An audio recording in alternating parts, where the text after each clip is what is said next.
Hello. We're gonna do the Viscounts. We're gonna do the Viscounts.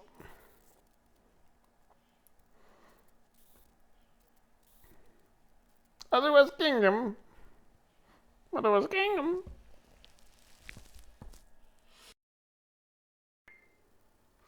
Welcome to the Game Warrior. My name is Jason. I'm Jenny. And today we're going to review the 1 to 4 player game Viscounts of the West Kingdom. Designed by Shem, Phillips, and S.J. Macdonald. Almost said J.S. Macdonald. S.J. Macdonald, and published by Garphill Games. Well done. Well done. Ow! Okay. I'm not used to having to just take it. All right, so the whole point of these videos is to give you an idea of whether or not you should buy the game, play the game, but don't actually buy it. Let someone else fork over the change for this one and just play it at their house. Or avoid it altogether. Run for the hills. Run. Okay, game overview. So first of all, let's just say this is a very popular game. It's published in 2020. It's part of the West Kingdom trilogy, Architects and Paladins. It's regularly in the top 100 on the BGG. A lot of people rate it in their top 100s along with the other two. So it's a popular game. It's a weird game in the sense that it has a lot of things going on. I think one aspect of it that I can tell you about is that it's a deck builder. You get you start with 8 cards, and then you can buy more cards, and you can get rid of cards. So that same kind of mechanic, you get better cards. Mm-hmm. And you're a Viscount, and you're moving around a board, and there's 4 ways to get victory points. Let's see if I can remember this. Hold with me. You can write manuscripts, which are worth points, particularly if you order them the correct way. You can build buildings. Mm-hmm. You can storm the castle. Not really storming the castle, but there's a cool castle in the middle, and the more workers you pour into it, the more points you get. Kind of looks like you're storming the castle. A little bit. A little bit. And deeds. You buy land. You just become a baron, a robber baron. Robber baron. So there's all this stuff going on. I've been thinking, I'm just going to be honest with you. It's not an easy game to describe. You got these cards, you play them, they give you icons, and you take one of 4 actions. You either build, you write the manuscript, you put workers, or you trade, which the trading piece is very important because you're getting stone to build the buildings. You're getting ink to write the manuscripts. You're getting gold to just do whatever you need to. At the same time, you're also able to recruit new people, which are your cards. So a new person comes in the form of the cards. Mm-hmm. Then they have this cool little mechanic. Let me tell you about this. It's actually something that I started to really figure out. There's bad people. There's like thieves, rotten people, criminals, but they're wild cards. So they give you this... They give you the wild ability to do anything you want. But they come at a cost, because the more criminals you use and put into play for yourself, the more corruption you get. And on the other side, when you do really good things, when you're just, the best person in the whole world, you get virtue. And so there's this war between your corruption, your dark side, your devil side, and your virtuous angel side. And eventually those two, the devil and the angel, meet and they collide in the game. There's a mechanic for it. And sparks fly. Things happen. It's usually good if you've managed it correctly. Mm-hmm. Keep listening to this review, because if you're just diving into the mechanics here, it is very hard to describe. I've been following this game for a couple of years now, and people have been telling me all about it, and I've been watching about it, and I had no idea what it was about until I played it, which leads us into the expectations part. All right, so expectations. I knew nothing about this game. Absolutely nothing. I knew the title, and I saw the cover. So I thought that it was going to be some sort of probably area control game that lent itself to some combat, where you were probably trying to gather land from other people or take over and get maybe the largest plot of land that you could with the most resources and the most people, and then you'd have to feed the people. So this is what I was thinking. Cat. Hello. I knew absolutely absolutely nothing about the game. I saw the cover. I loved the cover. I thought it looked really cool. They've got kind of a cartoonish looking cover, which is right there. And who's the artist? It's okay. The artist is if he's watching, he's gonna be. I don't know how to pronounce his name. Mihajlo Dimitrievski. Yes. Sorry about that. Okay. Something like that. Something like that. I believe he does the art for all of. Does he for all of the West Kingdom trilogy? Sure. But that's about all I knew about the game. So what I got was not that at all. It's not an area control game. You are trying to gain resources in order to do things, in order to buy things, in order to build things. So that part was a little true, I suppose, but there's definitely no combat. There's nothing where you're going, you're competing with one another, but there was no point at which we were actually in combat over, let's say, the same land or the same territory. There's not a dice in the game. No. And I didn't know it was a deck building game, so that's what I got from this game was a deck building, and it's the first game I think I've ever played that is a rondelle, which I always thought sounded ridiculous, that you just go around in a circle. But so I was just knowing very little about it. I didn't have a whole lot of expectations about this game, but it wasn't at all what I expected. Yeah. Why don't you? The funny part of this story is halfway through so we played it twice, and we will be playing it again. So that kind of tells you how much, a little bit of the end result of what we think of the game. But I was going to get there with my final review. No, you're going to wait for the final review? Oh, okay. So my expectations were, I don't know. This is just one of the classics, right? That I've heard so much about recently. It's not classic like the viticulture that we just talked about in our last video. It's 2 years old. Classic, but a lot of people like it, but I had no idea what it was going to be. In fact, if I'd have guessed out of left field, I would have said it was a worker placement game. I was totally wrong. So the theme is there's a king and he's trying to be peaceful, hence no swords and no dice, and the Viscounts are out and about in the land, hence the circle, and they travel around the circle to gain resources, to write manuscripts, to storm the castle or put workers in the castle, to meet with new people out there, from criminals to good people to bishops and peasants and laborers, and hire them unto their service, which are the cards, is what you rebuild your deck. So that's kind of the theme of the whole thing. I'm going to say for me, there's no thematic tie in this game. Like, I get it, and you're moving around the kingdom with your little Viscount, but to me, I don't feel like a noble trying to save the kingdom. So I thought the theme, although not strong in the game, I do feel like they did a decent job. So the things that you're trying to get, such as gold, coin, ink for manuscripts. It's all there, yeah. Building things, so you need stone. So I think there's some loose thematic pieces through the game, but no, I wasn't sitting there playing this game going, I am a Viscount and I have, I'm doing these things for the good of the people, and I'm really trying to balance the world between corruption and virtue. And so the pieces, the individual pieces did nicely with the theme, but it didn't all pulled together in this big thematic game. Yeah, I agree. When we talk a little bit about the pieces themselves, I think they're all excellent, but I didn't. So let's give you a little of a feel of what I mean by theme, which to me, the word kind of mixes with atmosphere and cinematic, right? So I'm going to show you I'm going to talk to you about my most cinematic game, and that is atmospheric is Nemesis, okay? In the Nemesis board game, we've never played it, which is very different from probably the people who play Viscounts, but you really feel like you're trapped on a ship and there's aliens about to kill you.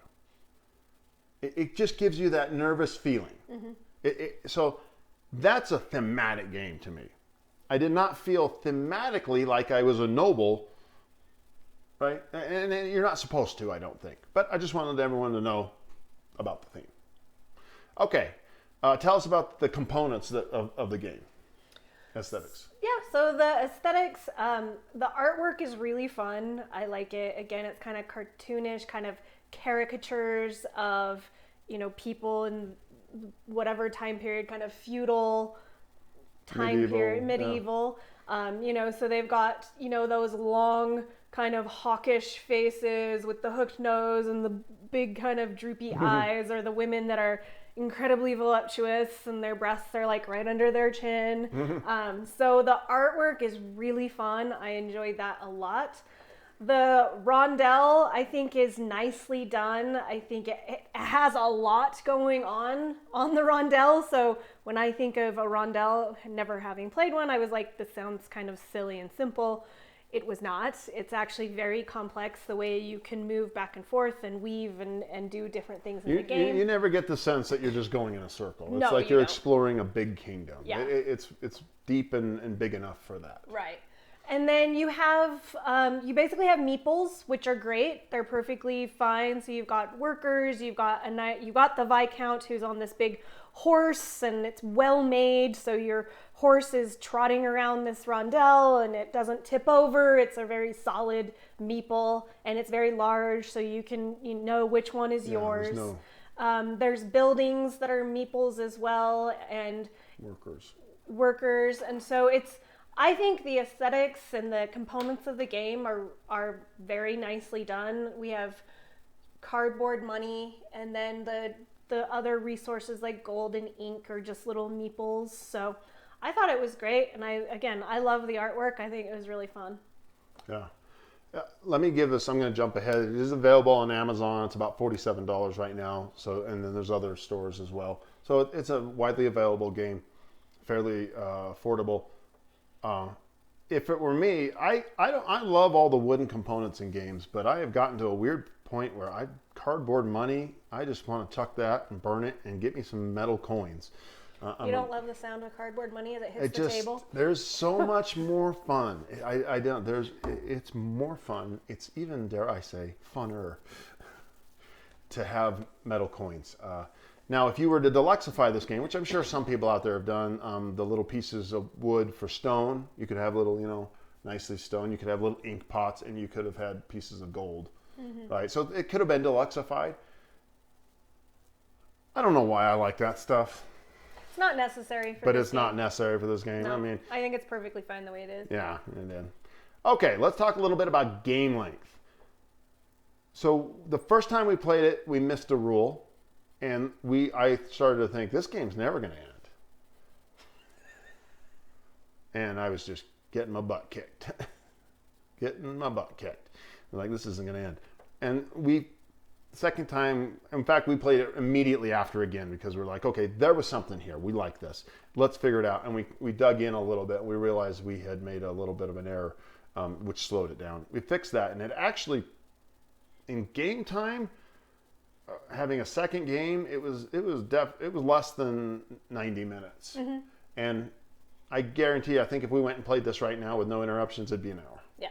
It'd actually be an hour. So it actually was pretty quick. Mm-hmm. And it ended so quick that we scored, actually, I don't know if, we scored quite a few less points. Mm-hmm. Because the game had been shortened. I beat him less bad.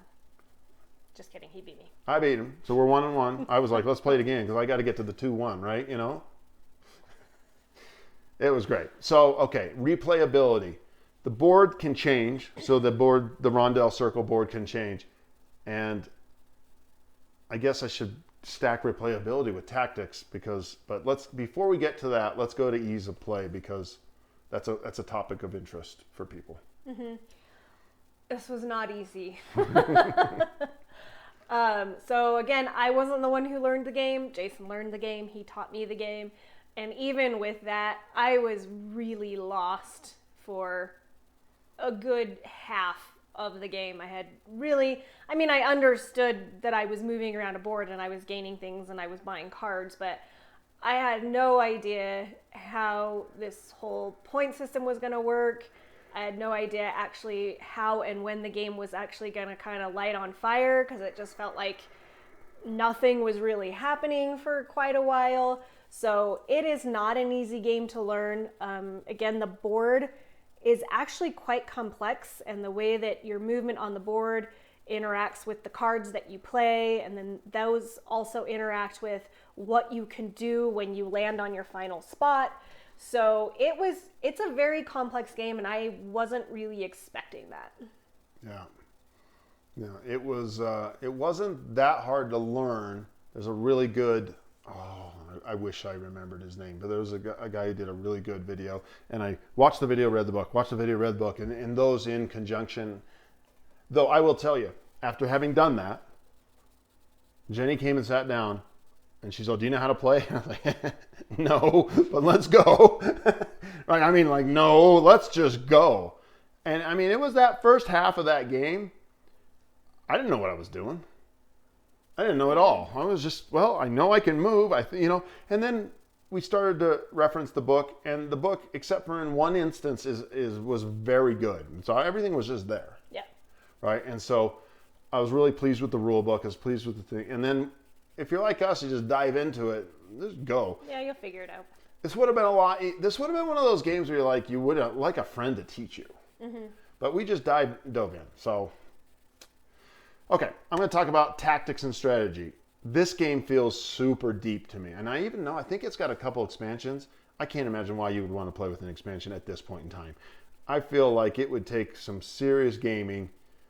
This could be your jam. Like if you're into this kind of game and you get into it and you're like, oh, the layers of strategy and to put the whole thing together, and you're moving and you're getting the resources and you're storming the castle, and do you focus all on one thing? Do you just go for manuscripts? Or do you branch out and do a lot? Mm-hmm. It's got so many choices in it. So many choice after choice after choice. No randomness. And no work, like even like our Viscounts can actually occupy the same place. Right.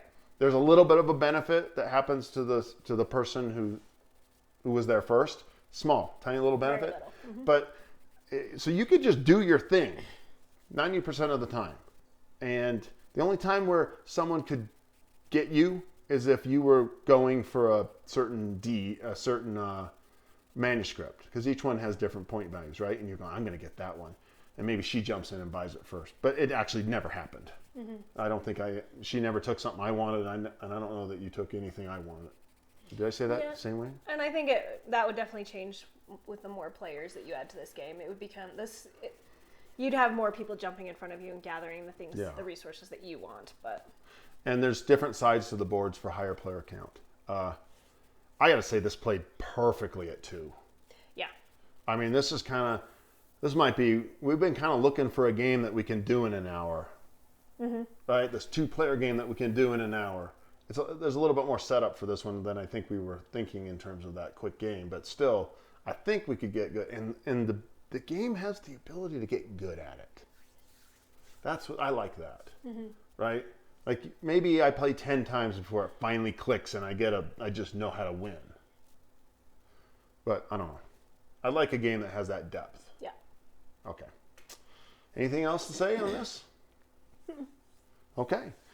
So once again, it is available on Amazon, about $47. You can get it elsewhere too. Other game stores have it if you just want to avoid the evil empire of Amazon. Once in a while you have to go for it, right? It's all you do. I think I got mine from go to your local game store. Miniature Market, which is a big firm anyways. They're not small. Mm-hmm. And no, did I get this at the local game store? I think you did. I think I did. Mm-hmm. I think I did. Yeah. So I like to support them. So let's look at the final rankings, because I know your number varied widely in the space of the last few games. Yes, it did. Yeah, go ahead. All right, so for me, I hated this game. It was brutal. I spent the first half just with basically my head in my hand, wondering what the hell I was doing, just being like, all right, I'm just gonna plow through this and be done with it and never, ever, ever have to play this dumb game again. And then I took a nap. And then I woke up from my nap and I felt much better. And we finished the second half of our first game and I loved it. It was night and day. This nap was night and day. I mean, she was just like head in hand. She's like, I don't get this. And I was like, well, you just move that and buy some stone. She's like, yeah, I know. I'm like, okay, I don't get this. I'm like, well, you're there. You can buy some gold. You know, she's like, I know. I'm like, this is getting worse. And then the phone rang. This is how it worked. Phone rang, and I'm like, oh, I got to get this. And she's all like, and I got off the phone. She was gone. She was asleep. Came back, and she's like this, big grin on her face, moving stuff. And I'm like, what the hell? So Totally. Don't play the game if you're sleepy. And so, you know, that being the case, it is a game that you do have to apply yourself to. It is complex. There's a lot of depth to it. This is not a simple, lightweight, breezy little game. So, you know, you have to be well rested, thinking clearly.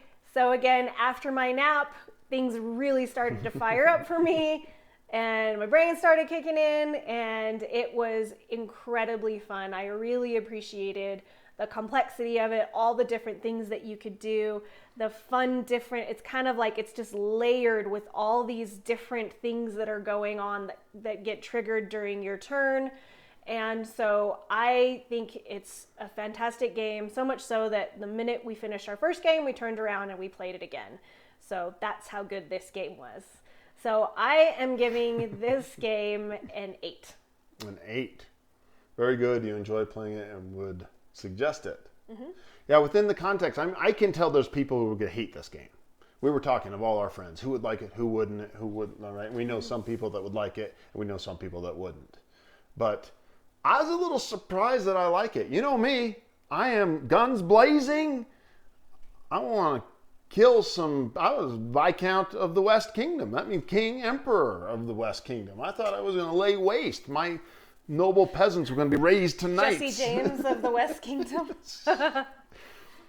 But what a complex brain game. You got to be on, like, in all the things coming together. And I've seen some games like this where people just kind of throw mechanics, but it all weaves together. Yeah.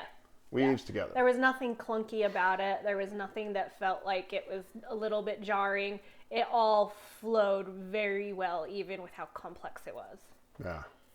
And if you decide to give it a try, you know, read the rules, watch the video, the top video that comes up. Boy, I wish I could remember his name. And it's not Rodney, and dive in. Just sit down and start playing because you won't know what you're doing, but you'll figure it out by the halfway through. And then, you know, and then at that point, you take a nap. Just take a nap. You're like, okay, Reset. I'm never listening to Jason and Jenny again. In fact, I'm sending them the receipt and I want a reimbursement for this game. And then when you wake up from your nap, finish that first game, I think you'll be much happier. You'll be much happier. Okay, everybody, it's been a joy. What was your score? Oh, 8. Cool. 8. Yep, enjoy playing it and would suggest it. And, you know, take this with a grain of salt because it's early, but most games come in lower for me and then they move up, right? Mm-hmm. If I like them, right? So this is a pretty high game. It could get to the excellent. It has the possibility, I say, to get to excellent, right? So I would just say, 8. Nice. 8. And so I wanted to wrap up by saying a healthy gamer is a happy gamer. And so one thing that Jenny and I take really serious is our health. And she ran, how many miles did you run today? I took a nap today, which is also good for our health. She ran 7 miles. So eat right, get your green smoothies in, get some sunlight, get out and get going. We found something really cool about board gaming in our group is that when we have coupled it with outdoor activities like rafting, hiking, running, kettlebells, it adds something to sitting down around the table and it gives you just a boost. And so the balance really works for us and we would love for you to